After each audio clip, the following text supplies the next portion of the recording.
दोस्तों आप लोगों का मेरे चैनल में एक बार फिर से स्वागत है। आज मैं अपनी इस वीडियो में आप लोगों को महाराष्ट्र के भैरवगढ़ किले के बारे में और उसके इतिहास के बारे में बताने वाला हूं। तो दोस्तों अगर आप लोग हमारे चैनल पर पहली बार आए तो प्लीज़ हमारे चैनल BT54 को सब्सक्राइब कीजिए, साथ ही बेल आइकन दबाइए ताकि मेरी आने वाली हर वीडियो का नोटिफिकेशन आप तक बिल्कुल आसानी से पहुँच जाए। दोस्तों बिना किसी देरी के हम अपनी वीडियो को आगे बढ़ाते हैं। दोस्तों भैरवगढ़ का किला जो है एक पहाड़ी पर बनाया गया है जो मालशेज घाट के पास मुख्य पर्वत श्रृंखला में बनाया गया है। मोरोसी थाने जिले के मुरबाड तालुका के मालशेज घाट के तल पर एक गांव है। इस गांव के पीछे भैरवगढ़ किला है। किले की संरचना को ध्यान में रखते हुए इसका उपयोग अवलोकन के लिए किया गया होगा।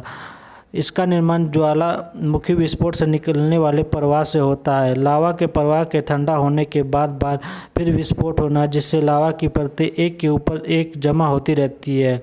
उसके बाद गर्मी, हवा और बारिश ने इन परतों को मिटा दिया और विशिष्ट संरचनाएं बना दी। उनमें से एक पत्थर की दीवारें हैं और इस संरचना को भैरवगढ़ के ऊपर से देखा जा सकता है। लावा प्रवाह के इस संचय और शीतलता द्वारा निर्मित बेसाल्ट चट्टान की एक दीवार भैरवगढ़ का बाले किला 400 फीट ऊंचा है। मुख्य पहाड़ियों से अलग बेसाल्ट चट्टान की सीधी दीवार पर बना है। इसके डिजाइन और इसके पीछे अपने पूर्वजों की सरलता से यह बहुत ही चकित है। यह किला देखने में छोटा है लेकिन चलने में काफ़ी समय लगता है।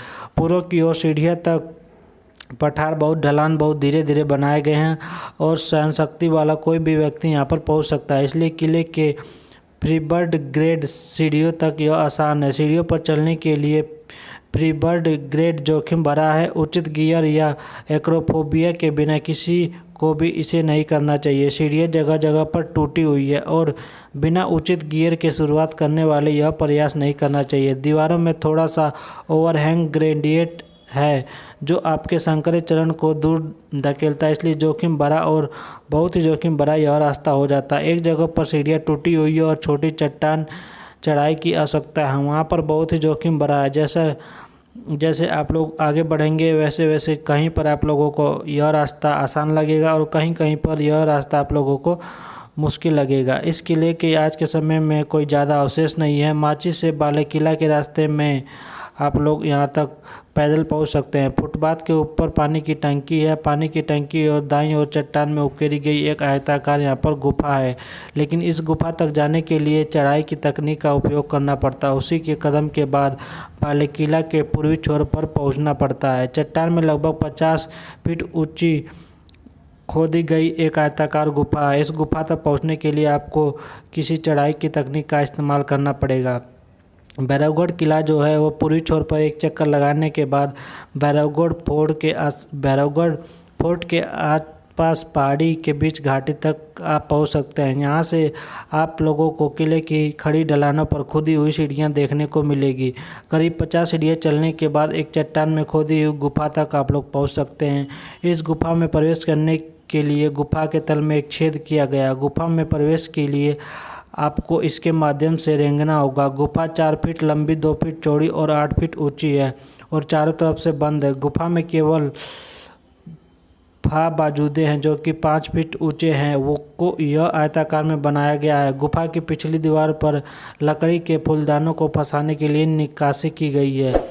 जब इन धुलाई के ऊपर फूस की छत बनाई गई तो गुफा में बैठे पहरेदारों को यह बारिश से बचाता था। गुफा के अगले चरण को नुकसान पहुंचाया गया है। यहीं अगर आप लोग रोप लाउंज पर चढ़ना होता है तो सीढ़ियों के एक तरफ खड़ी ढलान है और दूसरी तरफ बहुत ही गहरी खाई है।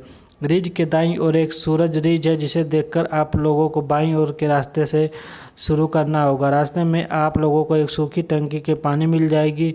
नीडूंगा जाल के माध्यम से इस रास्ते के किले के शीश की ओर जाता है।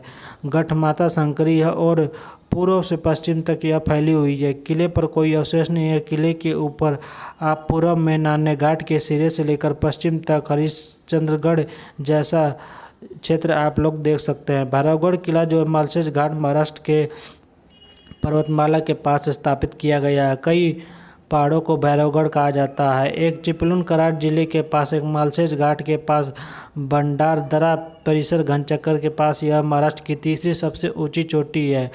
मोरोसीचा भैरवगढ़ ट्रैक जीवन के भर ऐतिहासिक कार्य में से एक बार आपकी सीमाओं को चुनौती जरूर देगा।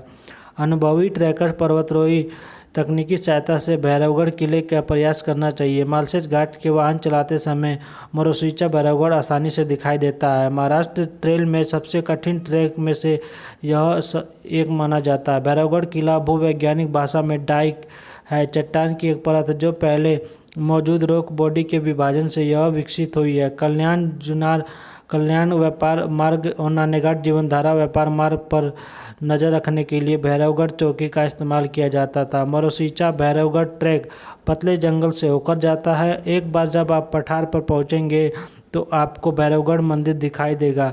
यहाँ का रास्ता अक्टूबर के दौरान करवी जैसे कई फूलों व पौधों से होकर गुजरता है। यह रास्ता बहुत ही डरावना उस समय लगता है और साथ में बहुत ही जोखिम भरा सा यह रास्ता लगता है। भैरवगढ़ ट्रैक पर रॉक कट सीढ़ियाँ बनाई गई है जो कि एक चुनौतीपूर्ण सीढ़ियाँ हैं। इस सीढ़ियों में कीचड़ बारिश के समय रहता है। आप चरणों के माध्यम से नेगेटिव करते हुए महसूस कर सकते हैं। शिखर के प्रभावशाली दृश्य यह प्रस्तुत करता है। आप नानेघाट जीवधन रोहिदा हरिश्चंद्रगढ़ अजोबा यहाँ से देख सकते हैं। उतरना बहुत ही मुश्किल है क्योंकि मार्ग बहुत ही ज़्यादा खुला रहता है। रैपलिंग का उपयोग नीचे उतरने को सुरक्षित और तेज बनाने के लिए किया जाता है। यह किला शैली भोजवंश को संकेत देती है। ऐतिहासिक रूप से यह नानेघाट जीवनधन और कल्याण व्यापार मार्ग के आसपास के लिए एक बहुत ही रणनीति चौकी रही होगी उस समय में। इस इतिहास में कहीं भी भैरवगढ़ किले का जिक्र नहीं किया जाता है। इस किले के निर्माण से पता चलता है कि इसका उपयोग अवलोकन के लिए किया जाता था। मोरोसी गांव में मलसेज की ओर जाने वाले रास्ते में पुलिस चौकी और जय मल्हार ढाबा है। यहाँ एक फुटपाथ जंगल में दाहिनी ओर प्रवेश करता है। 10 मिनट में इस रास्ते से आप लोग पहुँच सकते हैं। यहाँ से बाया रास्ता अपनाएं। सामने वाली पहाड़ी पर आप लोगों को चढ़ना शुरू कर देंगे। 2 पहाड़ियों के पार करने के बाद एक छोटे से पठार के ऊपर आप लोग पहुँच जाएंगे। यहाँ दूसरा तरीका आता है। एक और सीढ़ियाँ चढ़ने के बाद हम किले की चोटी पर पहुँच जाते हैं। आमतौर पर पैदल चलने वाले 1.5 से 2 घंटे पर यहाँ पर समय लगता है। यह रास्ता बहुत ही चुनौतीपूर्ण हो जाता है। बारिश के मौसम में तो खासकर फिसलन की यहाँ पर दिक्कत होती है। इसलिए आप लोग सोच समझकर और अपने हिसाब से इस जगह पर जाएं घूमने के लिए। तो दोस्तों उम्मीद करता हूँ कि यह वीडियो आप लोगों को पसंद आए। वीडियो पसंद आए तो वीडियो को लाइक कीजिए और चैनल पर पहली बार आएँ तो हमारे चैनल को सब्सक्राइब कीजिए और ऐसी वीडियो देखने के लिए हमारे चैनल पर बने रहिए।